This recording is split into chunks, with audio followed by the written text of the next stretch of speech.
En esta última parte vamos a ver varios ejemplos, siempre tratando de sílices mesoporosas.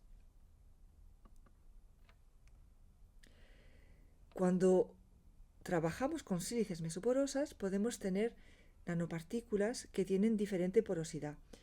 En este ejemplo podemos ver una porosidad radial, mientras que aquí a la derecha podemos ver otra nanopartícula en la que tenemos poros de tipo frambuesa, es decir, un poro más confinado, y podemos también tener sistemas en los que tenemos una fase interna que tiene una porosidad tipo frambuesa y una capa externa, lo que se llama un core shell, con, por ejemplo, una porosidad radial.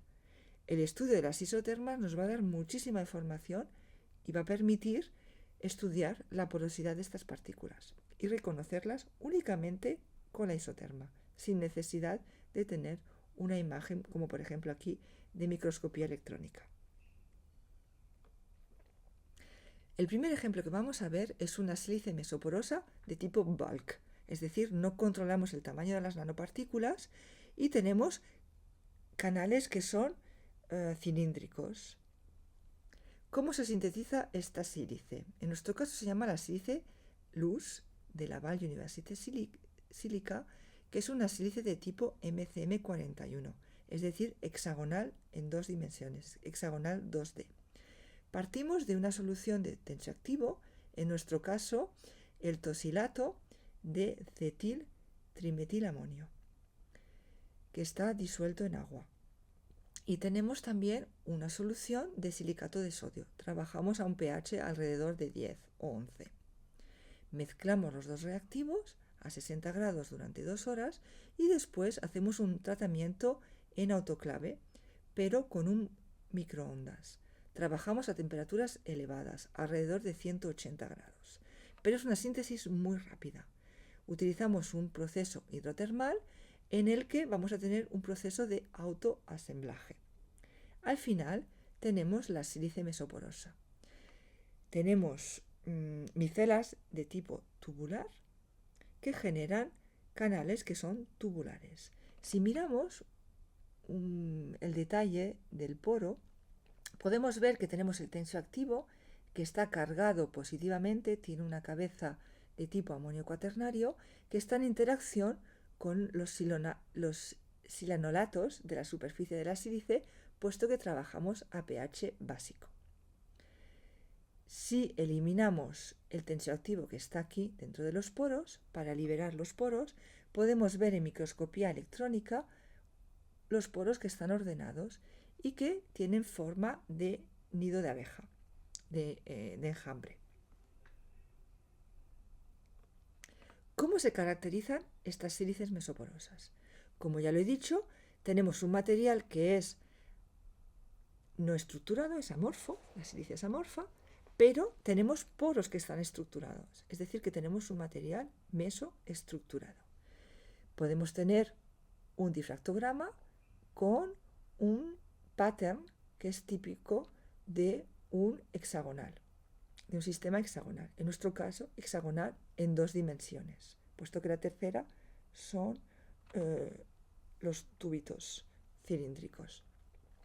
Como podemos observar aquí, estamos en ángulos que son mucho más pequeños porque tenemos distancias que son bastante grandes. Es decir, que por la difracción de rayos X podemos determinar la distancia entre el centro de dos poros de la sílice. Las isotermas, que están descritas aquí a la derecha, van a determinar el tamaño del poro y la superficie específica. La superficie específica, como vimos antes, se obtiene a partir de esta zona utilizando el modelo BET. Tenemos unas superficies que son grandísimas, de 1000 metros cuadrados por gramo, pues del orden mucho más grande que un campo de fútbol por gramo. Tenemos el tamaño del poro, que es más o menos de unos 4 nanómetros, que se deduce a partir de la condensación capilar utilizando diferentes modelos que veremos después.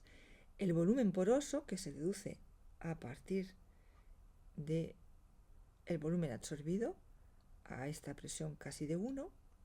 Y si comparamos el diámetro del poro y la distancia entre dos centros de los poros, podemos deducir el espesor de nuestro material.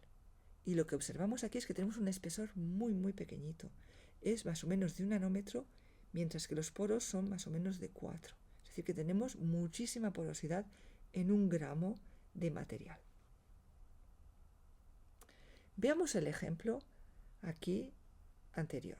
Como decía antes, la microporosidad, estamos rellenando toda la rugosidad de la superficie, luego vamos a depositar una monocapa que nos va a determinar aquí la superficie utilizando el método BET.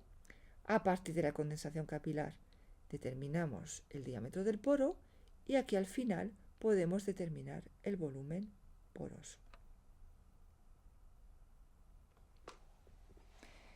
En este ejemplo estamos tratando la parte entre más o menos 0,1 y 0,35 en valores relativos de presión de nitrógeno y utilizando el método BET vamos a poder determinar el tamaño de la monocapa y la constante C. La constante C está relacionada con la afinidad del adsorbato con la superficie y nos va a dar también mucha información de si esta superficie es más o menos hidrófila. El T-plot permite también determinar otros parámetros que son importantes, como son la superficie externa y el volumen de los mesoporos y también la microporosidad. Para determinar el tamaño de los poros utilizamos el momento en el que tenemos la condensación capilar y podemos aplicar diferentes modelos. Aquí hemos descrito dos. A la izquierda el modelo de Barrett, Joyner and Halenda, BJH, y a la derecha el modelo de Howard Kawasawa, el modelo HK. Veamos otro ejemplo. En este ejemplo número 2 estamos tratando con sílices mesoporosas, como en el ejemplo precedente, pero ¿qué hemos hecho? Hemos sustituido la molécula de tensioactivo, el cetil-trimetilamonio, por una molécula de tetrametilamonio. El tetrametilamonio sería únicamente la cabeza de la molécula, sin la cola. ¿Qué observamos en la isoterma? Vemos que hemos perdido volumen poroso, hemos perdido también volumen microporoso, pero tenemos el mismo diámetro. ¿Cómo se explica? Aquí hemos hecho una representación inicialmente de la sílice que tiene el tensioactivo. El tensioactivo, durante la síntesis de la sílice, ha imprimido en la superficie una plantilla que ha generado una rugosidad. Y esta plantilla corresponde a la cabeza del tensioactivo, que es la molécula por la cual estamos haciendo el intercambio. Hemos intercambiado el tensioactivo entero por únicamente la cabeza. Es decir, estamos rellenando la rugosidad y queda exactamente el mismo poro. Es decir, que cuando tenemos el tetrametilamonio vamos a tener exactamente el mismo tamaño de poro, pero estamos disminuyendo la porosidad. En este tercer ejemplo vamos a ver cómo las isotermas de absorción nos van a ayudar a entender cómo estamos modificando la superficie interna de un material mesoporoso. El objetivo aquí era de decorar la superficie interna de la sílice con diferentes moléculas. Una de ellas es una molécula hidrófoba, el trimetilsilil, y después añadir una amina que pudiera complejar un ion de cobre. Para ello utilizamos una estrategia de síntesis que se llama Molecular Stencil Patterning. La idea es empezar con la sílice mesoporosa que contiene el tensioactivo y vamos a eliminar una parte del tensioactivo añadiendo ácido clorhídrico. Una molécula de ácido clorhídrico elimina un tensioactivo. Los tensioactivos que quedan en la superficie se van a redispersar de forma homogénea, puesto que tenemos interacciones repulsivas entre las cargas de cada cabeza del tensioactivo. Las moléculas se van a redispersar de forma homogénea y van a hacer como una plantilla. Vamos a decorar alrededor de las moléculas la superficie con moléculas hidrófobas de trimetilsililo, aquí en violeta. En la etapa siguiente desplazamos el tensioactivo añadiendo de nuevo ácido clorhídrico en condiciones controladas para que no se marche las moléculas hidrófobas que acabamos de poner. Y finalmente añadimos el ligando que va a permitir complejar el ion de cobre. Aquí hemos representado la sílice en diferentes etapas de la síntesis. La sílice inicial, en la que no tenemos nada en los poros, un volumen muy elevado. Después de haber añadido el trimetilsililo, estamos decorando la superficie, y al final cuando ya añadimos el complejo.